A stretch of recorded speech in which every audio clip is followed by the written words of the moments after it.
Hello दोस्तों, subscribe कीजिए doctor Ranjit Kumar Singh IAS channel को और साथ ही साथ बेल आइकन को भी दबाइए अपने आईएएस की प्रिपरेशन को द बेस्ट करने के लिए। Hello everyone, hope you all are doing well. Welcome to Dr. Ranjit Kumar Singh IAS channel. I am Misha Singh, posted as SDC. I am here to help you, guide you and share my experience regarding interview. Firstly, I would like to start with presentation, which means your appearance, because your appearance itself leaves a remarkable impression of your personality. So, that means that while you're choosing your dress or your uniform, you should be very careful about certain things.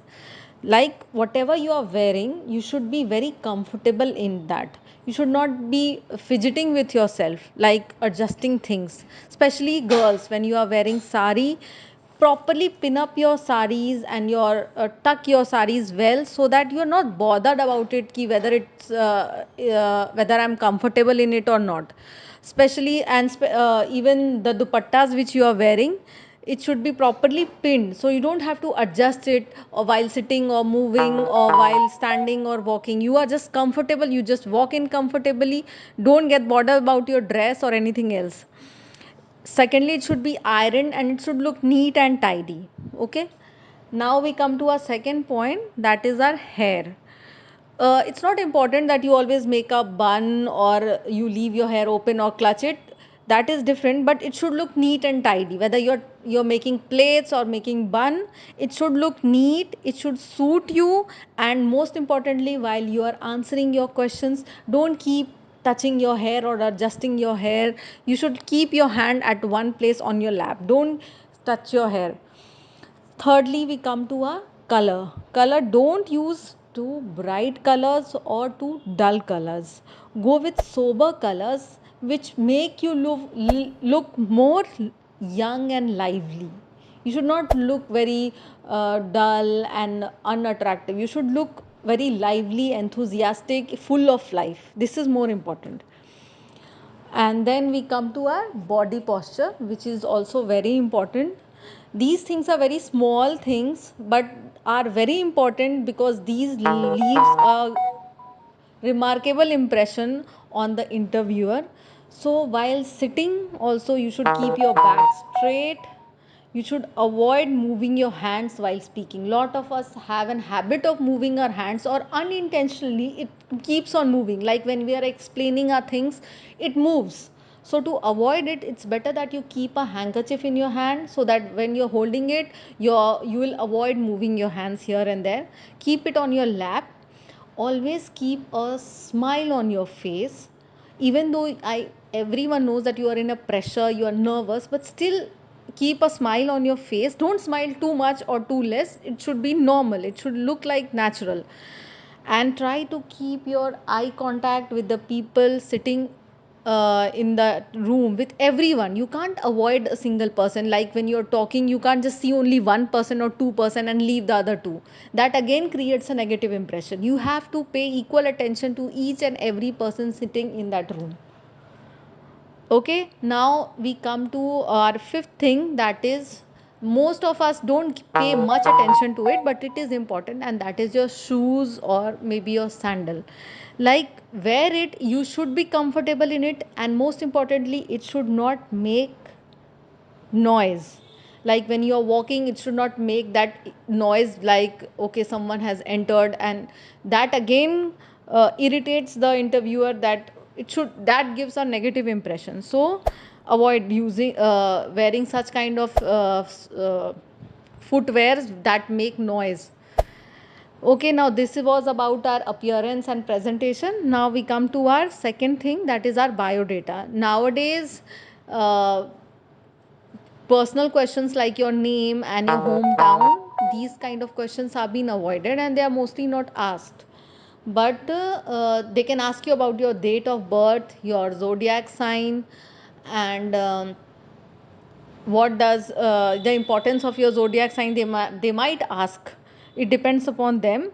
And your date of birth, you should know if anything important has happened on that particular date or year, or whether later on that date anything has happened nationally or anywhere.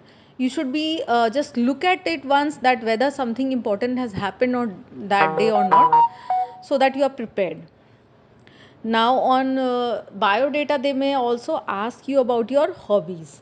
So everyone has various hobbies, like people like watching cricket or may have interest in cricket, some like cooking, or some may like traveling. So no matter what your hobby is, be prepared thoroughly with what you are saying. You can't just say that okay, I love traveling, and when they ask you that okay, tell me where a certain place is, and then you are unable to answer.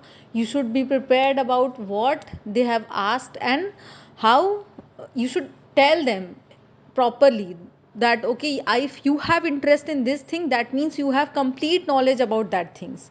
Especially there like crickets and some sports like that, every time there is some people, you should be updated about all the news which is happening. If some new player has come or someone has retired, or some important matches which has taken place, you should be updated about everything. Especially you must also have knowledge about important rules, how to play the game, how many players are there, or whatever it is.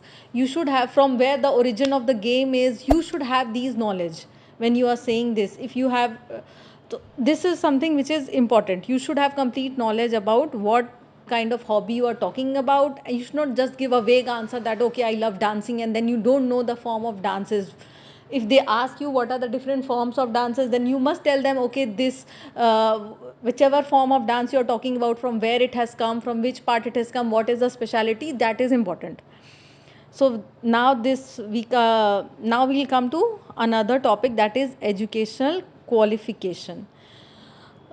Be prepared about your graduation subject, your honors subject. They might if ask you about your honor subject. For some of you it might be like it has been long time back that you have given your graduation exam, but still you have to look back and you have to memorize those things, and especially learn important points about it, about your graduation. And other thing is that you should also there is, for few of us, there is important that our graduation subject, our honors paper is different, and our optional subject for BPSC is different. So on this also you need to be prepared. You can't just say that, if they ask you that why did you change your subject from like from commerce to like history, then you should have a proper and a positive answer. You can't just say that I did not get good marks in commerce, or I was not interested in commerce, so I just switched up to history. This will give a negative impression about you. You always have to be positive. You have to say that when I saw the syllabus of BPSC, and I saw that in optional we had an opportunity to choose any of the subject according to our choice. So so to explore, so to learn more, I chose this particular subject like history. I always had interest in history since childhood, or when I was in school. And this through BPSC I got an opportunity to learn to read history. So you have to always be positive in whatever answer you have given. And lastly, be updated about your current affairs, whatever is going on. Read newspapers of past 1 year, most probably you should know that. And this much only I would like to say. All the best to all of you.